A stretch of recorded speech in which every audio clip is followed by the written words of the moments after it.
Hello നമസ്കാരം കൂട്ടുകാരെ, കേരള ചരിത്രത്തിൻ്റെ മറ്റൊരു ക്ലാസ്സിലേക്ക് സ്വാഗതം.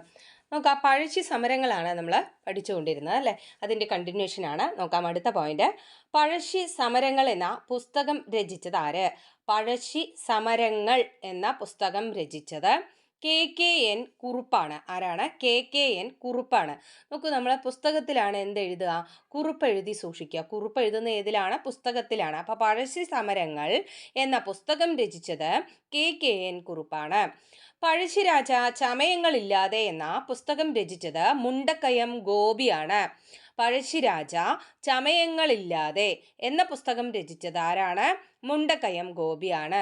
നോക്കൂ, നമ്മൾ ചമയങ്ങൾ ഇടുമ്പോഴാണ് ചമയം, അതായത് നമ്മൾ എന്തെങ്കിലും പ്രോഗ്രാമിന് വേണ്ടിയിട്ട് മേക്കപ്പ് ചെയ്യുക അല്ലേ, അതിനാണല്ലോ ചമയം എന്ന് പറയുന്നത്. ഈ ചമയം ചെയ്യുമ്പോഴാണ് നമ്മൾ ഗോപിക്കുറി ഇടുക അല്ലേ, ഗോപിക്കുറി. അപ്പോൾ ഈ ചമയവും ഗോപിയുമായി ബന്ധപ്പെട്ടിരിക്കുന്നു. അങ്ങനെ നമ്മൾ കണക്ട് ചെയ്തിട്ട് പഠിക്കുക. പഴശ്ശിരാജ ചമയങ്ങളില്ലാതെ എന്ന പുസ്തകം രചിച്ചത് ആരാണ്? മുണ്ടക്കയം ഗോപിയാണ്. നോക്കാം, തോമസ് ഹാർവി ബേബർ.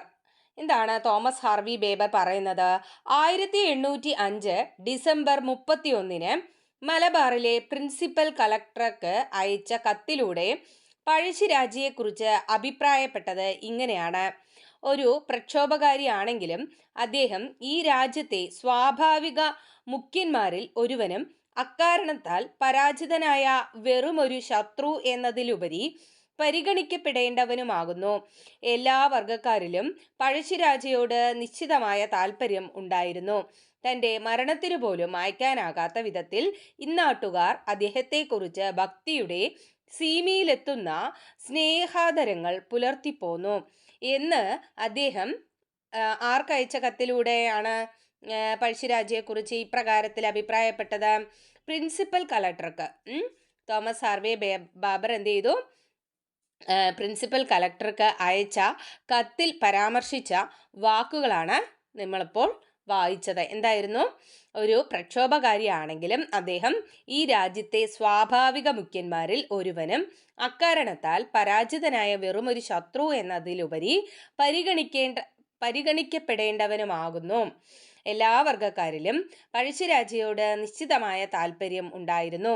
തൻ്റെ മരണത്തിനു പോലും മായ്ക്കാനാകാത്ത വിധത്തിൽ ഇന്നാട്ടുകാർ അദ്ദേഹത്തെക്കുറിച്ച് ഭക്തിയുടെ സീമയിലെത്തുന്ന സ്നേഹാദരങ്ങൾ പുലർത്തിപ്പോന്നു എന്ന് നമ്മുടെ തോമസ് ഹാർവി ബാബർ അന്നത്തെ പ്രിൻസിപ്പൽ കളക്ടർക്ക് അയച്ച കത്തിൽ പരാമർശിച്ച വാക്കുകളാണ് നമ്മളിപ്പോൾ വായിച്ചത്. നോക്കാം അടുത്തൊരു പോയിന്റ്. പഴശ്ശിരാജാവിൻ്റെ ജീവിതം ഇതിവൃത്തമാക്കി കേരള സിംഹം എന്ന പേരിൽ ചരിത്ര നോവൽ എഴുതിയത് ആരാണ്? സർദാർ KM പണിക്കർ.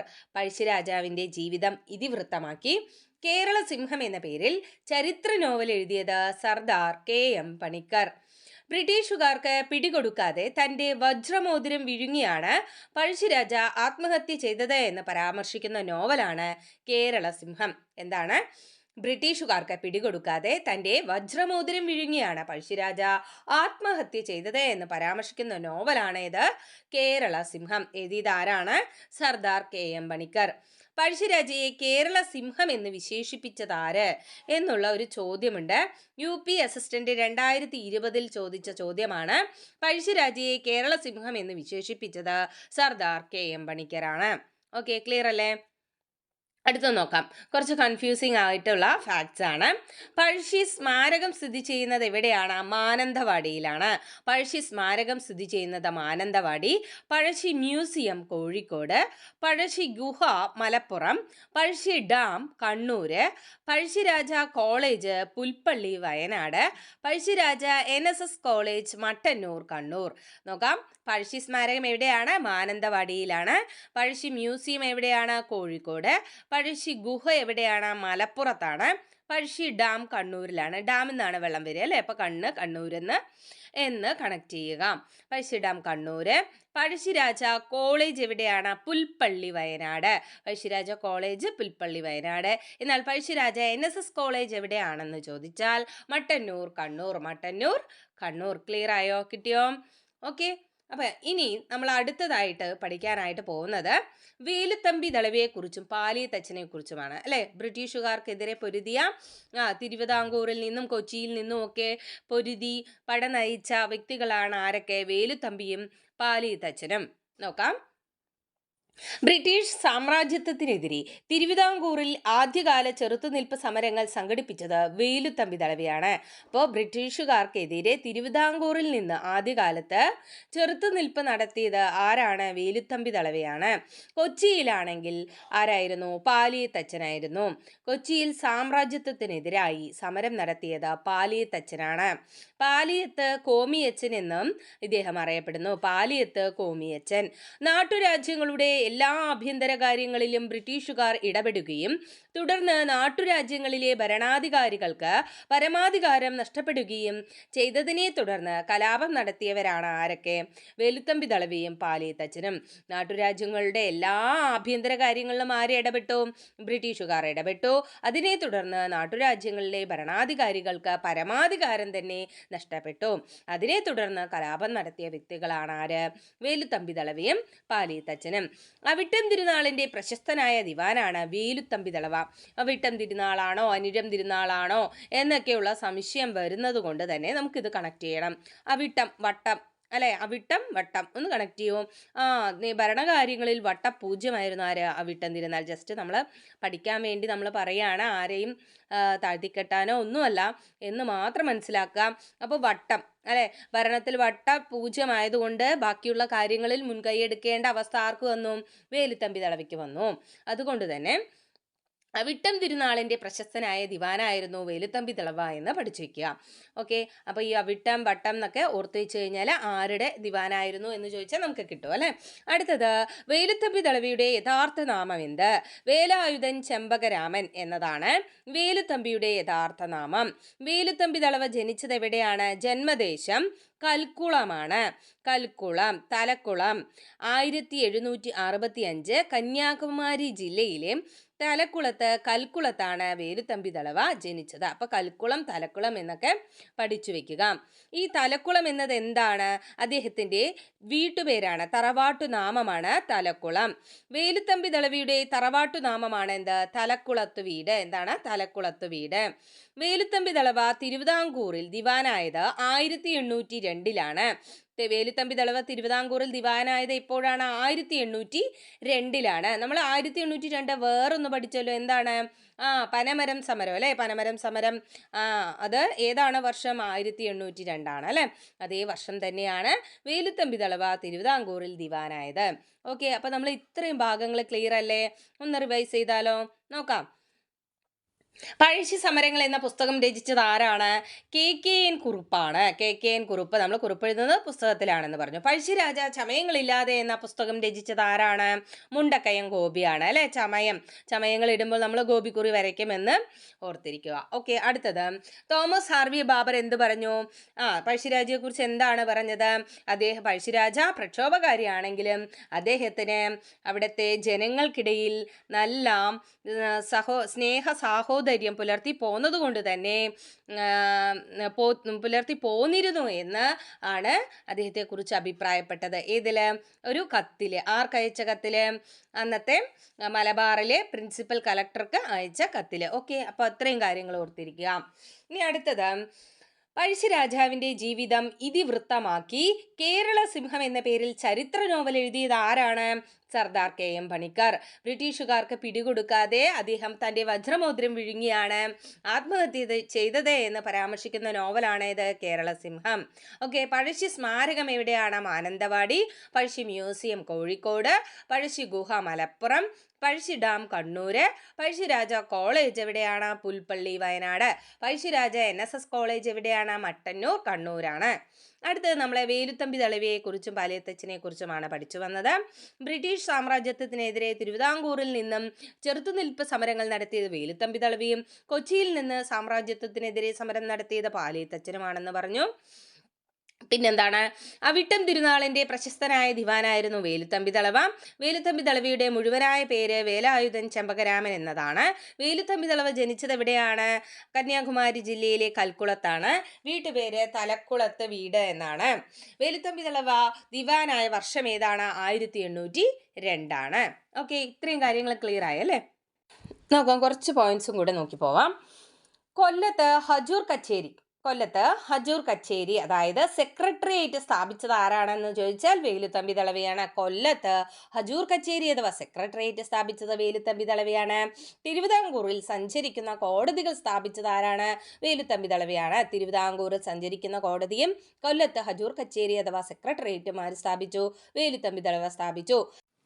വേമ്പനാട്ടുകായലിലെ പാതിരാമണൽ ദ്വീപിനെ കൃഷിയോഗ്യമാക്കിയ ദിവാനാണ് വേലുത്തമ്പി ദളവ. തിരുവിതാംകൂർ നായർ ബ്രിഗേഡിന്റെ അലവൻസ് കുറയ്ക്കാൻ തീരുമാനിച്ച വേലുത്തമ്പി ദളവയുടെ നീക്കത്തിനെതിരെ നടന്ന ലഹളയായിരുന്നു തിരുവിതാംകൂർ പട്ടാള ലഹള. 1804 തിരുവിതാംകൂറില് നായർ ബ്രിഗേഡിയറ്റ്സിന്റെ അലവൻസ് കുറയ്ക്കാൻ ആര് തീരുമാനിച്ചു? വേലുത്തമ്പി ദളവ തീരുമാനിച്ചു.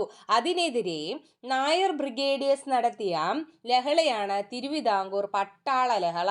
1804 ഈ തിരുവിതാംകൂർ പട്ടാള ലഹള നടന്നത്. തിരുവിതാംകൂറിന്റെ ആഭ്യന്തര കാര്യങ്ങളിൽ ബ്രിട്ടീഷുകാർ അനിയന്ത്രിതമായി ഇടപെട്ടതിനെതിരെ പ്രതിഷേധിച്ച ദിവാനാണ് ആര്? വേലുത്തമ്പി ദളവ. 1800 തിരുവിതാംകൂറിലെയും കൊച്ചിയിലെയും ബ്രിട്ടീഷ് റെസിഡന്റായി നിയമിതനായത് ആരാണ്? കേണൽ മെക്കാളെയാണ്. അപ്പോൾ കേണൽ മെക്കാളെ 1800 തിരുവിതാംകൂറിലെയും കൊച്ചിയിലെയും ബ്രിട്ടീഷ് റെസിഡന്റായി നിയമിതനായി. തിരുവിതാംകൂറിന്റെ രാഷ്ട്രീയ സ്വാതന്ത്ര്യത്തിന് അന്ത്യം കുറിക്കാൻ കാരണമായ ഉടമ്പടിയാണ് 1805 ഉടമ്പടി. രാജ്യത്തിന് വൻ തുക നൽകേണ്ടിയിരുന്ന മാത്തുത്തരകൻ എന്നയാളുടെ ഭൂമി കണ്ടുകെട്ടാൻ വേലുത്തമ്പി പുറപ്പെടുവിച്ച കൽപ്പന റദ്ദാക്കിയത് കേണൽ മെക്കാളെയാണ്. കേണൽ മെക്കാളെ എന്ത് ചെയ്തു? രാജ്യത്തിന് വൻ തുക നൽകേണ്ടിയിരുന്ന തരകൻ എന്ന ആളുടെ ഭൂമി കണ്ടുകെട്ടാൻ വേലുത്തമ്പി ദളവ പുറപ്പെടുവിച്ച കൽപ്പന റദ്ദ് ചെയ്തു. ആര്? Colonel Macaulay. ബ്രിട്ടീഷ് വിരുദ്ധ പോരാട്ടങ്ങൾക്ക് വേലുത്തമ്പിയെ സഹായിച്ചത് ആരായിരുന്നു? പാലിയത്തച്ഛനായിരുന്നു. ഓക്കെ, ബ്രിട്ടീഷ് വിരുദ്ധ പോരാട്ടങ്ങൾക്ക് വേലുത്തമ്പിയെ സഹായിച്ചത് ആരായിരുന്നു? പാലിയത്തച്ഛനായിരുന്നു. അവർ കോഴിക്കോട് സാമൂതിരിയുമായും മൗറീഷ്യസിലുള്ള ഫ്രഞ്ചുകാരുമായും രഹസ്യമായി ആശയവിനിമയം നടത്തിയിരുന്നു. വേലുത്തമ്പിയുടെയും പാലിയത്തച്ഛൻ്റെയും സംയുക്ത സൈന്യം മെക്കാളയുടെ ഭവനം 1808 ആക്രമിച്ചു. ഓക്കെ, വേലുത്തമ്പിയുടെയും പാലിയത്തച്ഛൻ്റെയും സംയുക്ത സൈന്യം എന്ത് ചെയ്തു? മെക്കാളയുടെ ഭവനം ആക്രമിച്ചു. ഏത് വർഷം? 1808 ഡിസംബറിൽ. 1808 ഡിസംബറിൽ. അപ്പോൾ മെക്കാളയ്ക്ക് 8ന്റെ പണി കൊടുത്തത് 1808 ഡിസംബറിൽ. ഓക്കെ, എന്നാൽ മെക്കാളെ അവിടെ നിന്നും രക്ഷപ്പെട്ടു. ബ്രിട്ടീഷുകാർ കൊച്ചി ആക്രമിച്ചതോടെ വേലുത്തമ്പിയുമായുള്ള സഖ്യം പാലിയത്തച്ഛൻ ഉപേക്ഷിച്ചു. ബ്രിട്ടീഷുകാർ എന്ത് ചെയ്തു? കൊച്ചി ആക്രമിച്ചു. അതോടുകൂടി വേലുത്തമ്പിയുമായുള്ള സഖ്യം അവസാനിപ്പിച്ചു. പാലിയത്തച്ഛൻ ഉപേക്ഷിച്ചു. വേലുത്തമ്പി ദളവ ജീവത്യാഗം ചെയ്തത് 1809. വേലുത്തമ്പി ദളവ ജീവത്യാഗം ചെയ്തത് ഏത് വർഷം? 1809. വേലുത്തമ്പി ദളവ ആത്മഹത്യ ചെയ്ത ക്ഷേത്രം ഏതാണ്? മണ്ണടി ക്ഷേത്രം. എവിടെയാണ്? പത്തനംതിട്ട. പത്തനംതിട്ടയിലെ മണ്ണടി ക്ഷേത്രത്തിലാണ് വേലുത്തമ്പി ദളവ ആത്മഹത്യ ചെയ്തത്. വേലുത്തമ്പിയെ പിടികൂടാൻ കൽപ്പന പുറപ്പെടുവിച്ച തിരുവിതാംകൂർ ദിവാനാണ് ഉമ്മിണിത്തമ്പി. വേലുത്തമ്പിയെ പിടികൂടാൻ കൽപ്പന പുറപ്പെടുവിച്ച തിരുവിതാംകൂർ ദിവാനാണ് ഉമ്മിണിത്തമ്പി. വേലുത്തമ്പി ദളവയെ പരാജയപ്പെടുത്തിയ ബ്രിട്ടീഷ് സൈന്യാധിപനാണ് കേണൽ ലീഗർ. നോക്കൂ, അത് ലീഗറിനെ ലീഡറാക്കാം. ഓക്കെ, അവിടെ ലീഡർ ആവാൻ വേണ്ടിയിട്ട് എന്ത് ചെയ്തു? വേലുത്തമ്പി ദളവയെ പരാജയപ്പെടുത്തി. ആരെ? കേണൽ ലീഗർ. ഓക്കെ, അത് ലീഡറായിട്ട് നമ്മൾ എന്ത് ചെയ്യാം? കണക്ട് ചെയ്യാം. വേലുത്തമ്പി ദളവയെ പരാജയപ്പെടുത്തിയത് ആരാണെന്ന് പറഞ്ഞു? കേണൽ ലീഗർ ആണെന്ന് പറഞ്ഞു. എന്നാൽ വേലുത്തമ്പി ദളവയെ പിടികൂടാൻ കൽപ്പന പുറപ്പെടുവിച്ചത് ആരാണെന്ന് ചോദിച്ചാൽ ആരാണ്? ഉമ്മിണിത്തമ്പിയാണ് അല്ലെ. തിരുവിതാംകൂറിലെ ദിവാനായിരുന്ന ഉമ്മിണിത്തമ്പി. ബ്രിട്ടീഷുകാർ വേലുത്തമ്പി ദളവയുടെ മൃതശരീരം കെട്ടിത്തൂക്കിയ സ്ഥലമാണ് കണ്ണൻമൂല, തിരുവനന്തപുരം. തിരുവനന്തപുരത്തെ കണ്ണൻമൂലയിൽ എന്ത് ചെയ്തു? ബ്രിട്ടീഷുകാർ വേലുത്തമ്പി ദളവയുടെ മൃതദേഹം കെട്ടിത്തൂക്കി. വേലുത്തമ്പി ദളവ സ്മാരകം സ്ഥിതി ചെയ്യുന്നത് എവിടെയാണ്? മണ്ണടി, പത്തനംതിട്ട. അദ്ദേഹം എവിടെയാണോ ആത്മഹത്യ ചെയ്തത് അവിടെ തന്നെയാണ് അദ്ദേഹത്തിന്റെ സ്മാരകം. അപ്പോൾ വേലുത്തമ്പി ദളവ സ്മാരകം എവിടെയാണ്? മണ്ണടി, പത്തനംതിട്ട. വേലുത്തമ്പി ദളവയുടെ പേരിൽ സ്ഥാപിതമായ കോളേജ് സ്ഥിതി ചെയ്യുന്നത് ധനുവച്ചപുരമാണ്. ധനുവച്ചപുരം എവിടെയാണ്? Thiruvananthapuram. Veluthampi Dalawa college VTMNSS college എന്നറിയപ്പെടുന്നു. തിരുവനന്തപുരത്താണ് സ്ഥിതി ചെയ്യുന്നത്. ഓക്കെ, ക്ലിയർ ആണോ? വേലുത്തമ്പി ദളവയുടെ വാൾ സൂക്ഷിച്ചിരിക്കുന്നത് എവിടെയാണ്? Napier museum. തിരുവനന്തപുരത്തെ നേപ്പിയർ മ്യൂസിയത്തിലാണ് വേലുത്തമ്പി ദളവയുടെ വാൾ സൂക്ഷിച്ചിരിക്കുന്നത്. തിരുവിതാംകൂറിലെ ധീരദേശാഭിമാനിയായിരുന്ന വേലുത്തമ്പി ദളവയുടെ ജനന സ്ഥലം ഏത്? UP അസിസ്റ്റന്റ് 2020 ചോദിച്ച ചോദ്യമാണ്. തിരുവിതാംകൂറിലെ ധീരദേശാഭിമാനിയായിരുന്ന വേലുത്തമ്പി ദളവയുടെ ജനന സ്ഥലം തലക്കുളം. എവിടെയാണ്? തലക്കുളം. ഓക്കെ, അപ്പോൾ ഇത്രയും ഭാഗങ്ങളാണ് ഇന്നത്തെ ക്ലാസ്സിൽ നമ്മൾ പഠിച്ചുകൊണ്ടിരിക്കുന്നത് അല്ലെങ്കിൽ പഠിച്ചത്.